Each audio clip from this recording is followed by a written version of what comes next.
vou contar mais uma linda história a partir de agora. Só que eu quero fazer antes um pedido para você.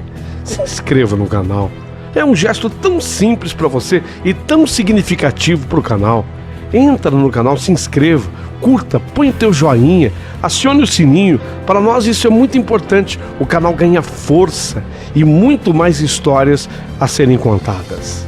Por favor, se inscreva no canal. Agora, prepara o coração, porque a história de hoje é linda.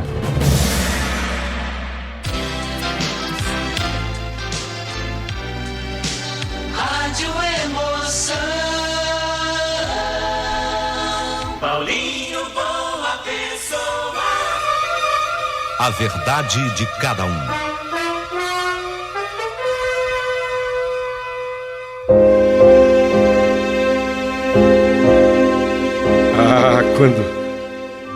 Quando eu acabei de ler a carta, eu tava pasmada, eu fiquei um tempo assim, paralisada, sem ação, sem saber o que fazer. Eu acho que eu fiquei... A impressão que eu tenho, lembrando hoje, é que eu fiquei com os olhos arregalados, a boca aberta. E assim foi também automático me lembrar da carta que eu havia lido quando dos meus 12 anos. Era impressionante o quanto as cartas se pareciam.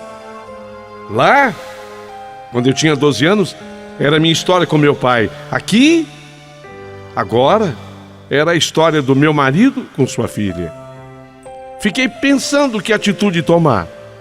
Desejei que Hernani estivesse em casa, mas se fosse assim, eu não teria toda aquela liberdade que eu tive naquele instante para procurar tudo que eu estava procurando. Pensava no que eu iria fazer, isso sem contar que eu não tinha ainda atingido o meu principal objetivo do dia, que era encontrar os exames do meu marido. Era isso que eu buscava. Exames esses que me diriam se de fato ele estava com algum problema de saúde. E se ele existisse, afinal, qual seria? Mas eu não podia continuar assim num fôlego só. Não. Eu precisava parar, parei. Tomar uma água, tomei um ar, respirei. Um remédio qualquer para me acalmar. Eu ainda tinha muito pela frente. E aqui se faz necessário que você que está ouvindo o meu relato faça um exercício de reflexão. Uma coisa seria a minha reação à carta até esse momento, tá? Eu estou reagindo de um jeito. E eu estou pensando de uma maneira, agindo de um modo. Mas como você sabe, eu ainda precisava continuar na minha busca. E pode ser que tudo ainda vá mudar. Eu digo, o meu modo de encarar a descoberta, o teor dessa carta. Não bastou a água. Tomei umas gotinhas de um remédio fitoterápico que meu médico dessa área me havia recomendado. Nossa, aquelas gotas faziam milagre, me acalmavam. Eu nem sabia se era o efeito terapêutico do medicamento ou se era o efeito psicológico. Mas a verdade é que aquilo me acalmava. Ainda tive que lavar o rosto com água fria. E nesse meio tempo, a minha madrinha Terezinha me ligou.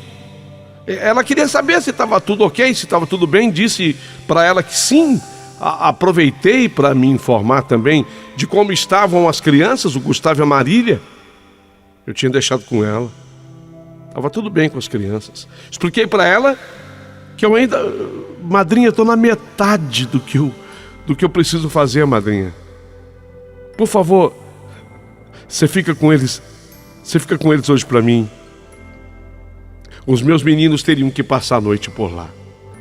Com respeito a isso, fiquei tranquila, sossegada, porque a minha madrinha ela era uma verdadeira avó para os meus filhos. Voltei à minha atividade. Lógico que o conteúdo da carta ainda martelava na minha cabeça. Era muito pouco tempo para eu digerir tudo isso. Mas o que eu precisava encontrar era tão importante quanto, ou mais. Foram pelo menos mais umas 2 horas de busca e de procura. Eu já estava quase desistindo, achando que os exames, Hernani não os guardava em casa. Ele deve ter deixado isso no clube. Ele não trouxe isso para casa. Foi quando os meus olhos pousaram sobre o violão que estava na parte de cima do armário e dentro de uma capa plástica. Esse violão, esse violão tinha uma história à parte. Hernani, quando da sua passagem pelo Vasco da Gama, naquele comecinho dos anos 70, ele tinha amizade de todo o elenco. E quando desolado ele teve que ir embora, ele nem chegou a jogar no clube, ele teve que ir embora, uma vez que ele estava com o joelho estourado, os amigos de clube lhe deram o violão de presente. Era um violão que ele nunca tocou. Nunca, até porque ele não sabia tocar o instrumento. Mas aquilo era um tesouro para ele. Sabe por quê? Porque na caixa do violão, da marca Giannini, tinha a assinatura de todos os seus amigos de time. E aquilo para ele era um tesouro. Aquele violão tinha valor imensurável para Hernani. Raramente o apanhava, e quando fazia, era para mostrar. Olha aqui quem assinou, aqui, ó. Aqui, meus colegas, o time inteiro do Vasco. Ia lendo, aqui, ó, Andrada, Fidelis, Miguel, esse aqui é o Moisés, Alfinete, lembra do Alfinete? Alfinete, Zanata. Pô, o Zanata ficou bem meu amigo. O Alcir, o Jorginho Carvoeiro, Bill, Buglé, o Roberto Dinamite aqui, tava no comecinho, o Luiz Carlos. Mas esse violão de verdade, ele era do Buglé. Foi ele quem me deu. Você conhece o Buglé? Buglé? Não. Buglé, rapaz, fez história. Foi ele quem fez o primeiro gol no Mineirão. No jogo Seleção Mineira 1, River Plate 0. O Buglé, ele nasceu em São Gotardo, Minas Gerais, terra dos meus pais. É conterrâneo dos meus pais, São Gotardo, Minas. Ele falava isso com um orgulho que dava até gosto. Mas quando os meus olhos pousaram sobre esse violão, eu pensei, peraí, vou verificar. Sei lá, de repente ele colocou dentro da capa do instrumento, né? Tirei a capa, nada. E uma surpresa, o violão estava sem cordas. Aí eu enfiei a mão dentro da caixa do instrumento e lá dentro eu encontrei os envelopes com os exames do Hernani. Tá aqui. Meu Deus, tá aqui. Tá aqui. Era chegada a hora da verdade. Era chegada a hora da verdade. Eu só não podia imaginar que ela, a verdade, fosse tão dura. Ao ler com o meu parco conhecimento em medicina, não sei nada. Sabia de banco. De banco eu sabia bastante coisa. Ao ler com o meu parco conhecimento, mesmo assim, eu vi que se tratava de algo grave, ligado ao cérebro. Mas com aquelas palavras que surgiram ali, eu nada entendi. Palavras tipo gliomas com astrocitoma, que inclui glioblastoma, oligodendroglioma, ependimomas. Meu Deus, o que é isso aqui? Eram palavras complicadas demais. O que é isso? O que pode significar? Olhei para o relógio. Era tarde demais. Já mais de 11 horas da noite. Consultar quem essa hora? Mas eu iria morrer de ansiedade se eu ficasse sem entender aquilo. Lembrei do Dr. Aloys. Ele tinha conta no banco e ele vivia me pedindo favores. E eu atendia sempre o Dr. Aloys, sem contar que ele era oncologista. Eu tinha o telefone da casa dele. Pensei, ele é médico, está acostumado com isso. Está acostumado a atender gente tarde da noite. Eu vou ligar. Liguei.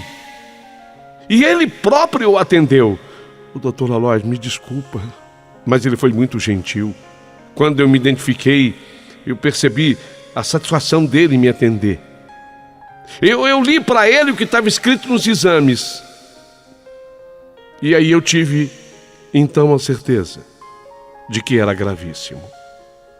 Dr. Aloys queria ver os exames, mas pelo telefone ele já me adiantou. Olha, o que você leu aí para mim é um tumor cerebral. É um tumor no cérebro. E ele me explicou que os tumores cerebrais, se são gliomas, a maioria dos tumores cerebrais desse tipo tem crescimento muito rápido, se são gliomas. E essa palavrinha se repetia muito naquele exame. Meu Deus. Meu Deus do céu.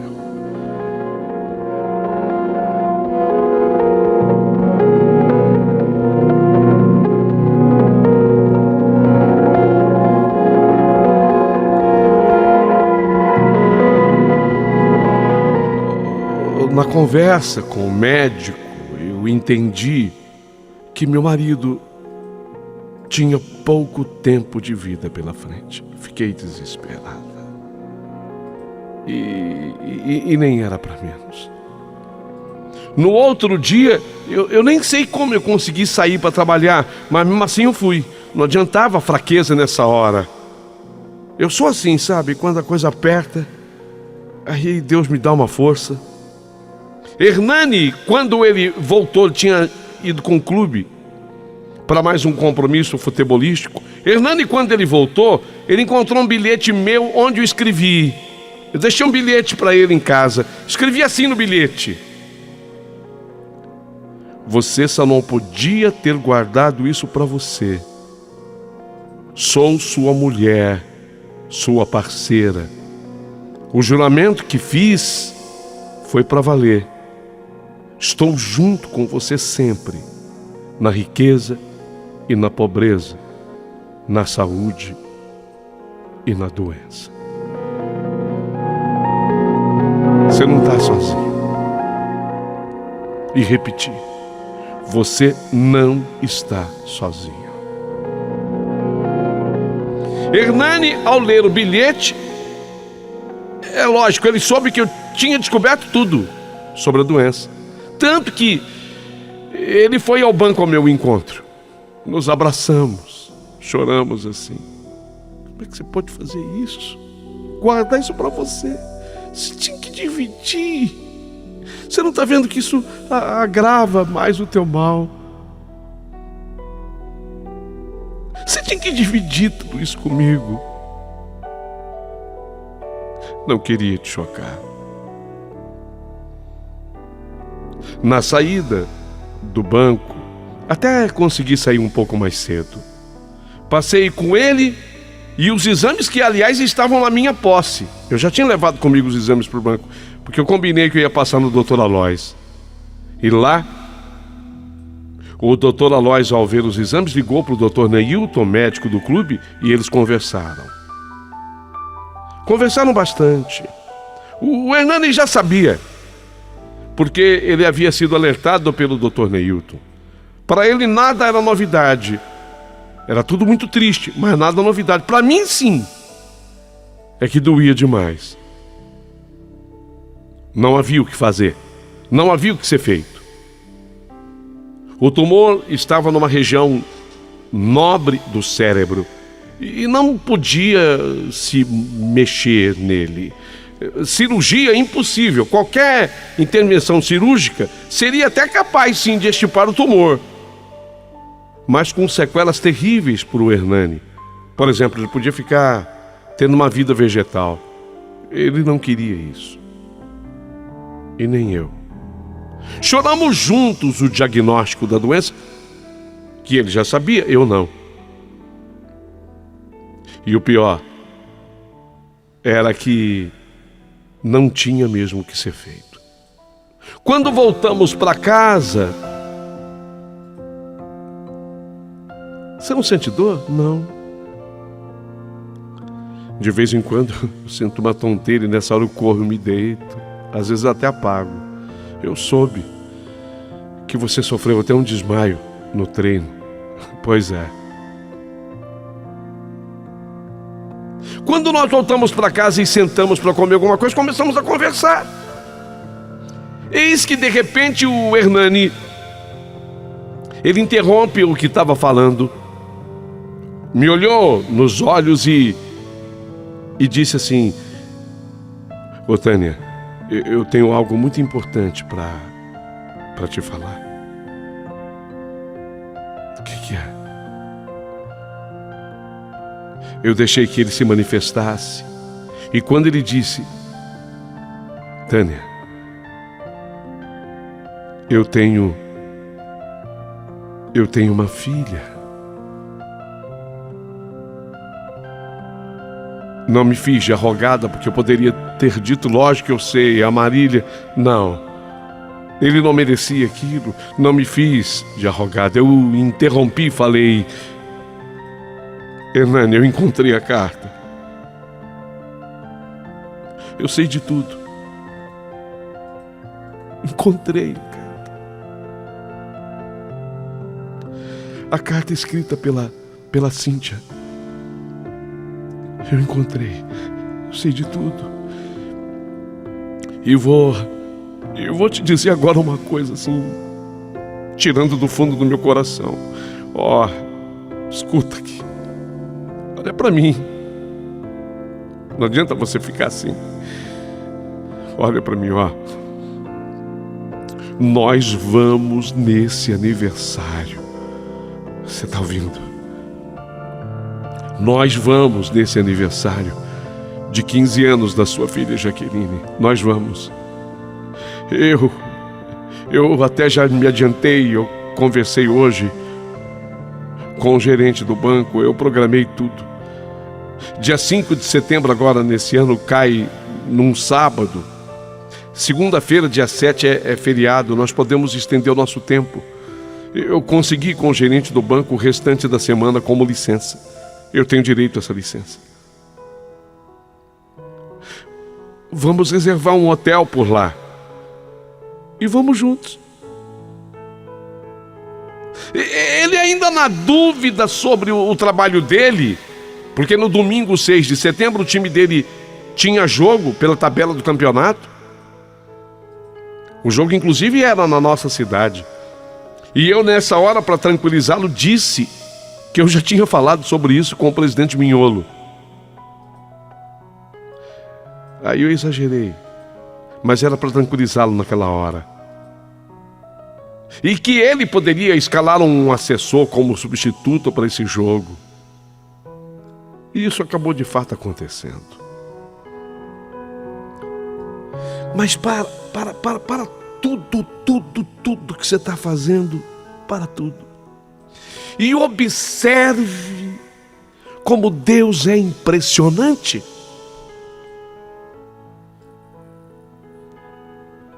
Como Deus é poderoso. Como Deus é impressionante. Para observar que impressionante é Deus. Ele faz as coisas para que a gente continue tendo motivação para viver. Para prestar atenção em como a segunda carta da minha vida, ela era importantíssima. Vou dizer mais, ainda mais importante do que a primeira. Não sei o seu julgamento. Porque foi a existência dessa carta e de seu conteúdo, a existência dessa missiva e a sua missão, que deu estímulo para o meu marido continuar vivendo. Ele tinha perdido. Ele estava embaraçado, perdido. Ele descobre as duas coisas praticamente juntas. A doença ele havia descoberto primeiro. Ele passou a viver a expectativa de conhecer uma nova filha. Essa era a motivação. Sabe, e não era uma filha que ele iria conhecer escondido, com mentira. Não, ele iria conhecer essa segunda filha. Na verdade, a segunda, mas era o terceiro filho, né? Mas a segunda menina, vamos dizer assim. E ele iria conhecer essa segunda menina com o apoio de toda uma família. Eu observava isso. Que aquilo é que daria força para ele continuar vivendo. Ele passa a viver essa expectativa. E isso, sem dúvida, trouxe um novo ânimo. A palavra ânimo é linda, é ligada à alma. Ânimo, trouxe um novo ânimo para a alma do Hernani. E eu entendi isso. E eu também me apeguei a isso. Tudo agora era em função de conhecer a Jaqueline. Eu precisava envolver a família, nossos filhos. Foi outra etapa muito emocionante. Eu e Hernani, naquele almoço, reunimos-nos com os nossos filhos, o Gustavo e a Marília. Eles receberam então a notícia de que iriam conhecer uma meia-irmã. Eu corrigi o Hernani. Não gosto dessa expressão. Meia-irmã, não. Isso para mim não existe. Essa história de meio não existe, sabe? Irmã. Eles iriam conhecer uma irmã para valer, uma irmã de verdade. Gustavo e Marília se empolgaram. Ela é mais velha. Ela vai fazer agora 15 anos. Não a conhecemos, mas já sabemos que ela é linda. Eles se empolgaram e começamos a preparar tudo para a grande viagem. Através do endereço da carta recebida, Hernani fez contato com Cíntia, a mãe da menina. Cíntia, quando soube que iríamos todos, ficou toda empolgada.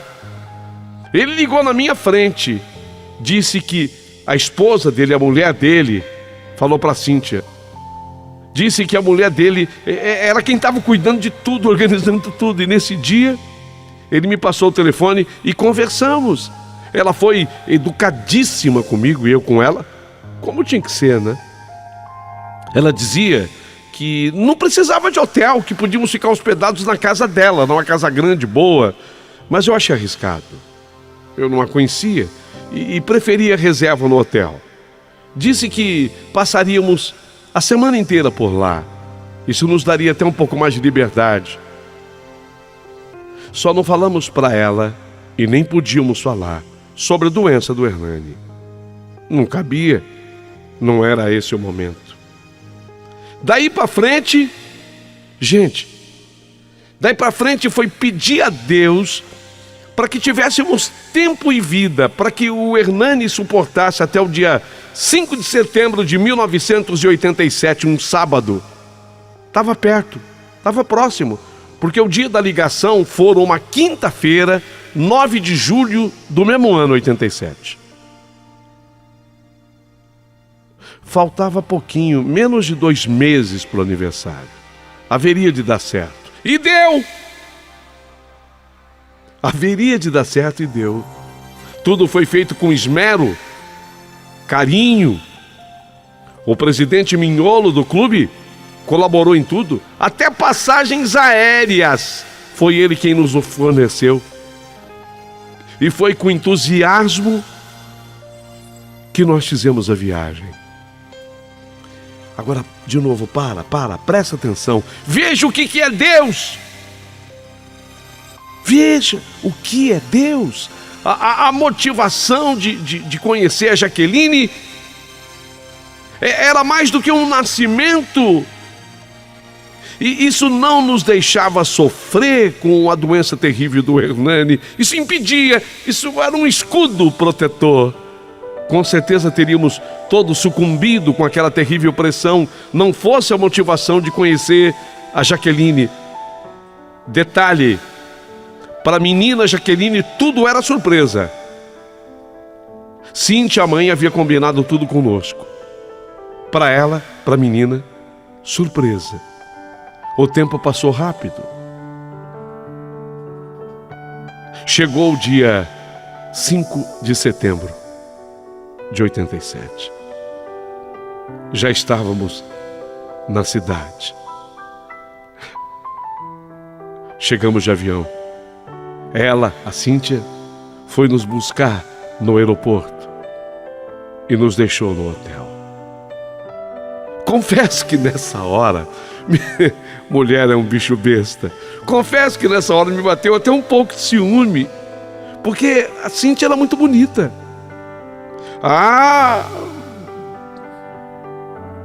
Mais do que eu podia imaginar. Mais do que eu podia imaginar. E ela estava bem mais magra que eu, sabe? Muito elegante, muito bonita. Mas essa bobagem de mulher, esse ciúme tolo, logo passou. Tudo pronto. Combinamos com ela o horário que deveríamos chegar à festa. E a festa seria realizada num salão específico para isso. Entramos no salão no horário combinado e nos sentamos numa mesa estrategicamente colocada nos fundos. Éramos apresentados ali como amigos da mãe, da Cíntia. Sentia que as pessoas nos olhavam, mas nem desconfiavam de quem se tratava. Éramos os amigos da mãe. Eu olhava assim para os meus filhos, o Gustavo e a Marília. Eles estavam felizes e empolgados. Eu com medo deles estarem fora. Vocês fiquem quietos. Criança, né? Vocês fiquem quietos. Um chegando a 9 anos, outro caminhando para 11. Vocês não me abram a boca, tá? Meus filhos estavam empolgados porque iriam ainda naquela noite poder abraçar em minutos a irmã. Foi quando a aniversariante foi apresentada pelo mestre de cerimônias. Estava linda. Que menina linda, linda, linda. Meu Deus. Que menina linda era aquela. Misturou a beleza da mãe Cíntia com a beleza do Hernani. Jaqueline era uma verdadeira princesa.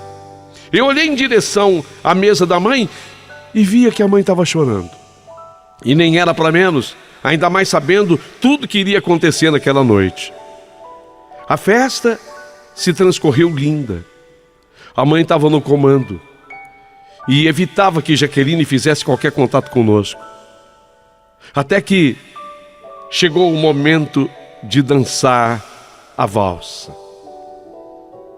A mãe pediu licença ao mestre de cerimônias. Era a hora. Era o combinado.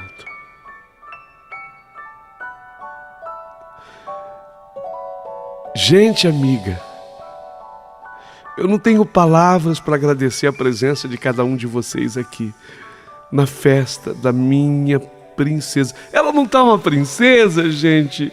A Jaqueline, filha, você tá linda. Todo mundo aplaudiu, concordando. E nem poderia ser diferente. Não era exagero de mãe. Se bem que mãe é mãe. Você tá linda, Jaqueline. Mas chegou o presente. Chegou a hora do presente da Jaqueline. Jaqueline, você pediu um presente. A Jaqueline começou assim a olhar para a mãe, meio que assustada. Assim, você me pediu um presente e a mãe...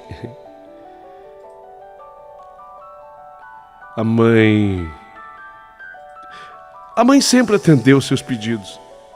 Mas, sinceramente, filha, eu achava que esse presente que você me pediu fosse impossível. Mas para Deus nada é impossível.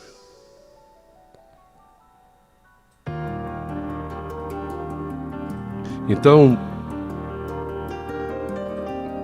a mãe vai te entregar agora presente. Ela, para disfarçar, ela tinha levado uma bolsinha que estava pendurada assim. Então ela pegou a bolsinha, ela para disfarçar, que a menina estava olhando assim para ela assustada. Ela pegou a bolsinha e começou a abrir. Então a mãe vai te entregar agora o presente. E o presente tá aqui, ó. A mãe mexendo na bolsinha e todo mundo olhando para a bolsinha. E aquele silêncio. E a menina linda, Jaqueline, a Jaqueline assustada, linda, o teu presente tá aqui. E de repente a mãe falou assim: o teu presente não podia jamais ser comprado, filha. Ele dependia única e exclusivamente do coração de um homem com quem eu tive um relacionamento muito rápido, mas que me deixou com muitas boas recordações. A principal, você, Jaqueline. O teu presente é o teu pai.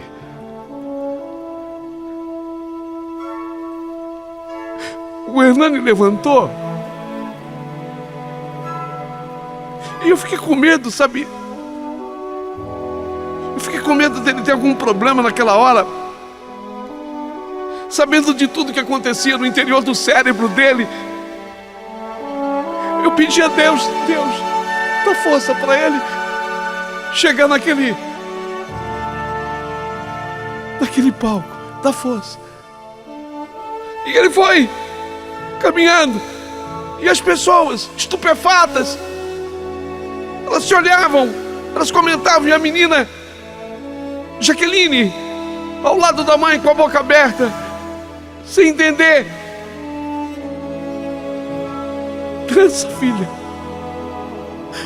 dance a valsa com teu pai.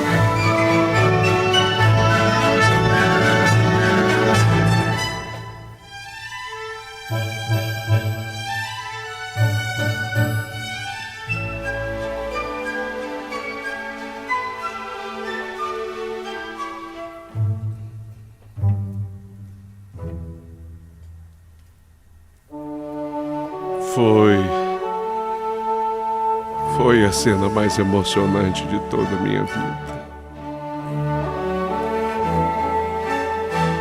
Talvez tenha sido o momento de maior felicidade da minha vida. Jaqueline parecia estar pisando nas nuvens, conduzida pelo pai, naquela valsa maravilhosa, aquela valsa linda, tradicional, conhecida, tantas vezes tocada, repetida, mas tão emocionante. Uma valsa capaz de entrar no coração da gente. Era muita emoção.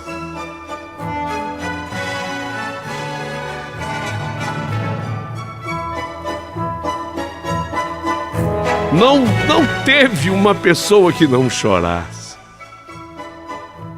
Eu olhei assim por umas 2 garçonetes da festa e elas estavam secando as lágrimas. Os serviçais da festa choraram. Todos se emocionaram.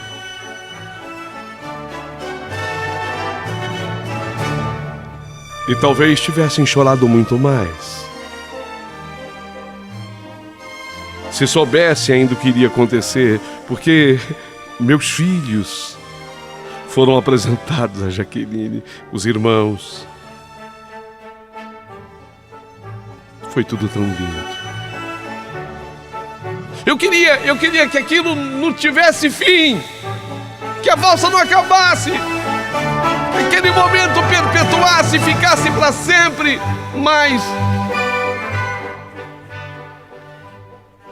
mas nem tudo é como a gente quer.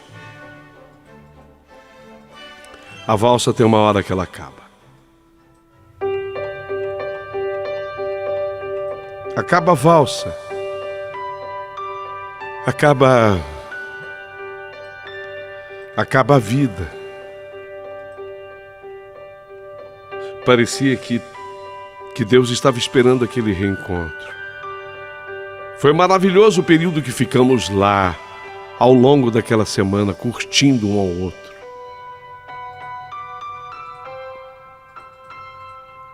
Quando da nossa despedida foi que eu revelei para Cíntia, e não para a menina, revelei para Cíntia o problema que tinha o Hernani.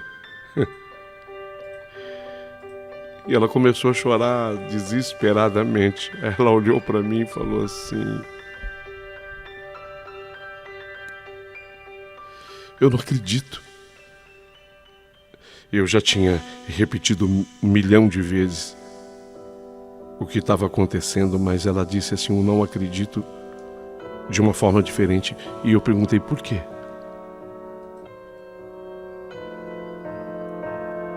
Porque você percebeu a minha magreza? Sim. Eu também tenho o mesmo problema.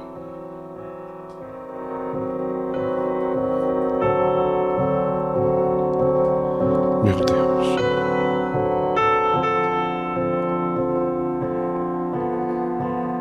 Era o mesmo tipo de tumor.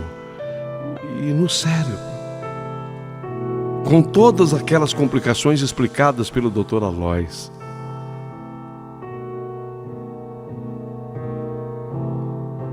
Isso foi em setembro.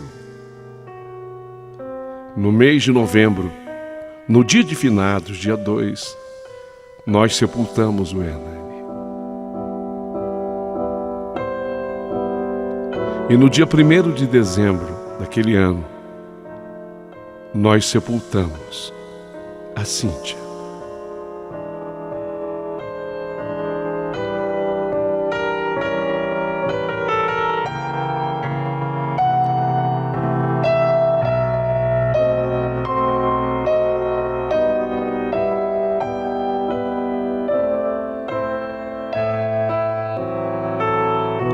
São 36 anos. 36 anos. A partir dali foram 36 anos de convivência. Eu e os meus 3 filhos. Porque, lógico, a Marília, o Gustavo e a Jaqueline. A Jaqueline veio viver conosco. Até que se casou, até que formou a sua família, que me deu netos. A mesma coisa com os meus filhos. Eu nunca mais consegui ter ninguém. Não me faço de vítima e nem de coitadinha. Eu tive oportunidades, mas, sabe, cheguei a sair com pessoas, conversar, trocar ideia, mas eu tinha 3, né? 3 filhos. E eu tinha certeza que nenhum outro homem poderia se encaixar comigo, amando aqueles filhos. E meninas tão lindas. Minha filha Marília é linda, Jaqueline é maravilhosa. Eu tinha medo. E para cuidar dos filhos eu preferi ficar assim. Hoje não estou sozinha porque só vó tem os meus netos. Fiquei com essa história para contar, que eu espero que vocês tenham gostado.